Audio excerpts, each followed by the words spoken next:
మా ఇంటి ముందు నిలబడాలి, మా ఇల్లు కూలగొట్టాలి. అంతవరకు మీరు అసలు మా ఇల్లు కూలగొట్టద్దు, మా ఇంటికి రావద్దు, మా ఇల్లు కూలగొట్టద్దు. మా సూర్యాపేట గడ్డలో ఏనాడు కూడా మేము మాకు రోడ్లలో ఇల్లులు కొట్టుకోబోతున్నాయి, మాకు సమస్య ఉంది అని మీకు ఏనాడు కూడా మేము లేఖ రాయలేదు, మీకు ప్రెస్ మీట్ ఇవ్వలేదు, మీకు ఏ రోజు కూడా మేము విన్నపించుకోలేదు.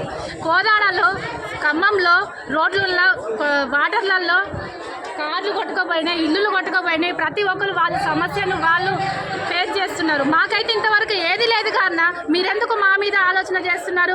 మా సబ్దల చెరువు కట్ట చుట్టూ మాకు ఎలాంటి ప్రాబ్లం లేదు. మేము గత 50 ఏళ్ల నుంచి మేము ఇక్కడ ఉంటున్నాము. ఇంకా మేము చచ్చేదాకా కూడా ఇక్కడే ఉంటాము.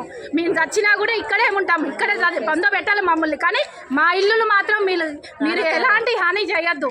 మేము ఒక్కొక్కరు ప్రాణ త్యాగాలు చేసుకుంటాము. మా త్యాగాలు మీకు అంగీకారం అయితే మీరు స్వయంగా వచ్చి మా ఇంటి ముందు నిలబడి మా ఇల్లు కూలగొట్టించాలి. మీరు ఏ అధికారులను పంపించొద్దు, ఎవరిని పంపించొద్దు.